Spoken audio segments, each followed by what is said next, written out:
Morning. It's Friday, October 30th.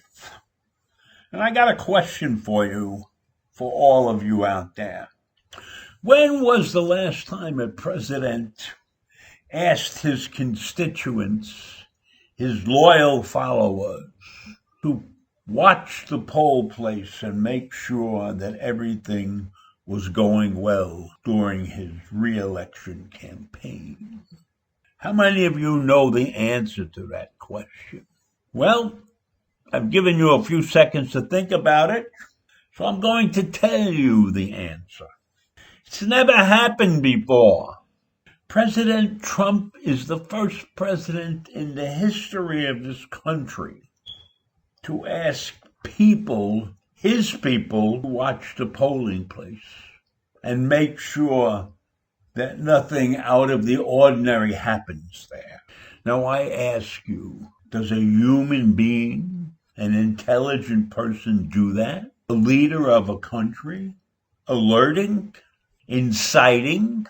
Loyal constituents that consist of right-wing militias? People who have guns? I think this is a form of intimidation. Even though they can't get close to the polling place, they'll be standing outside, waving their flags, wearing their red hats.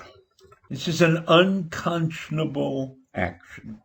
We all know that Trump is paranoid about this election, and he continues to make baseless claims that the Democrats will steal the election. And he does this because he has deep partisan divides that he has created.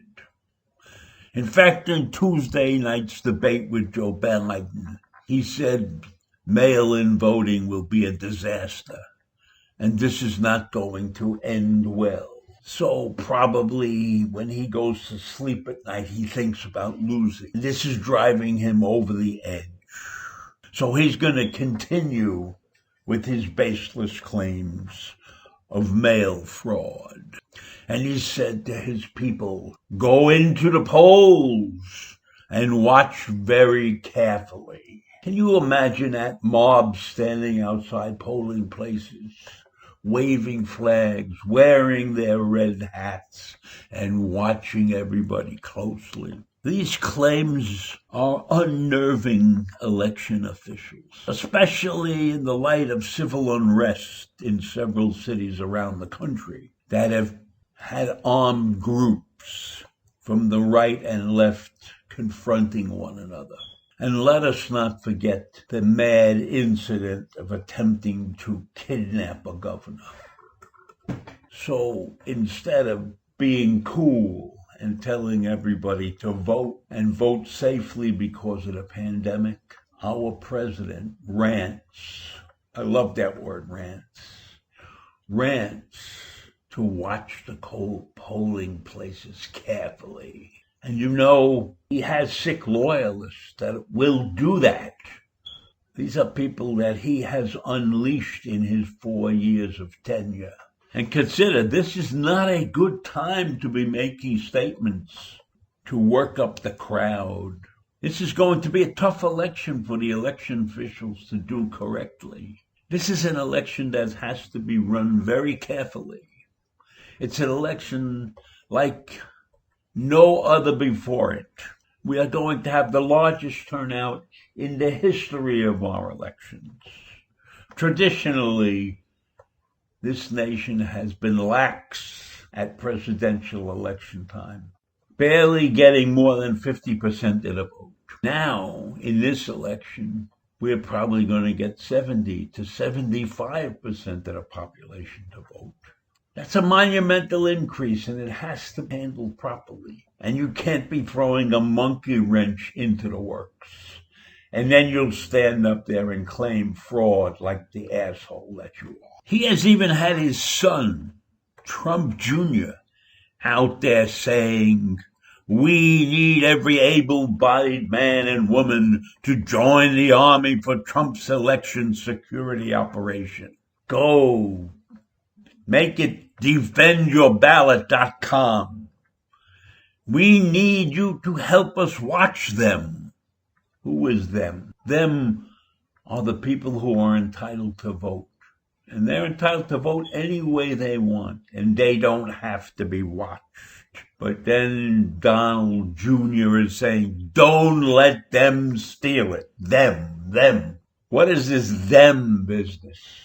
This is supposed to be a united nation. There is no them. It's us. Us, we the people who are entitled to vote.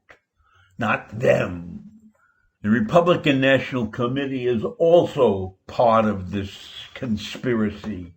They wanted to recruit 50,000 people to watch the polls also. So we're going to have volunteers for the Republican Party as poll watchers, along with them to watch our polls. This is sickening. This is a disgrace. The rest of the world is watching and listening. Now, most states allow poll watchers and allow political parties to have people appointed to watch the votes. But those people can never approach the voter. They have to go to the designated chief in charge of that particular polling place and put a request in to examine that person's qualifications. So we're running around like a ragtag institution right now. I hope that this does not happen, that nothing bad happens based upon the president's insane plea to have his people out there watching the polls. These are turbulent times, and the last thing we need is an out-of-control leader running around spewing nonsense and trying to confuse the issue. So let's hope that it doesn't happen. Let's hope that his people are more calm than he is and saner than he is. This is the height of paranoia that we're dealing with here. And I am exhausted by this rant, so I will stop here and see you in the morning. Bye.